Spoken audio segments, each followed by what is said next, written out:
কিন্তু মাতটো অলপ ভাঙি আছে। কি কৈ আছে বাইদেউ? ঠিক আছে, যাওঁতে মই আপোনাক মাত লগাই যাম, হ'ব?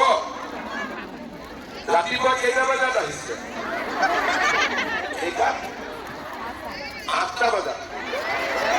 6টা। পিছফালৰ সকল কেইটা বজাত আহিছে? এইফালে কেইটা বজাত আহিছে? বাপৰে।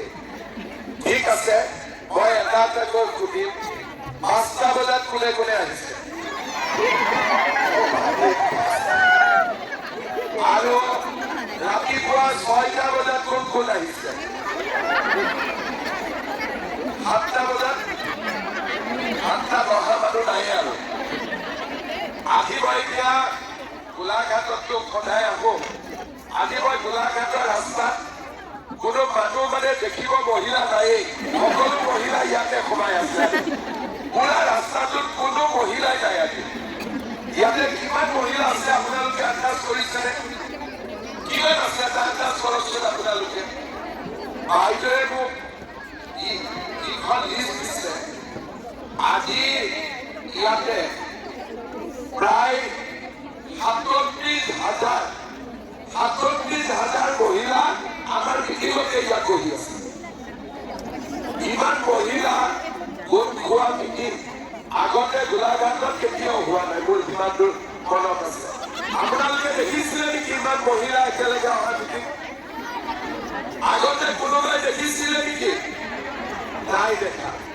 তাৰমানে আজি আমাৰ মিটিংখন আপোনালোকে ইমানেই ভাল পাইছে যে মই অহা কথা আছিলে ৰাতিপুৱা 11টা বজাত আৰু আপোনালোক আহি গ'ল ৰাতিপুৱা 6টা বজাত। এতিয়া আৰু এটা কথা মোক ক'ব, কালি ৰাতি আপোনালোকে টোপনি মাৰিছিলে নে নাই?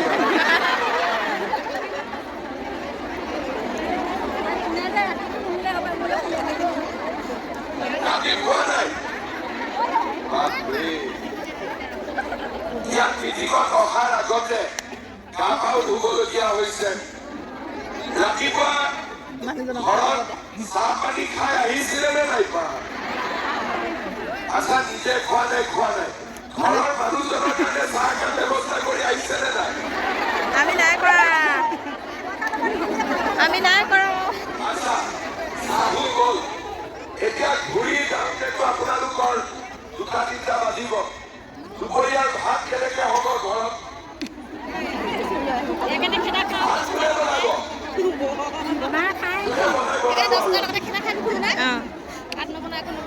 আজি আমাৰ মহিলা উদ্যমিতা অভিযানৰ এই সুন্দৰ সভাত আমাৰ মাজত উপস্থিত অসম চৰকাৰৰ সন্মানীয় মন্ত্ৰী, গোলাঘাট সমষ্টিৰ বিধায়িকা অজন্তা নেওগ ডাঙৰীয়ানী, কৃষি মন্ত্ৰী অতুল বৰা।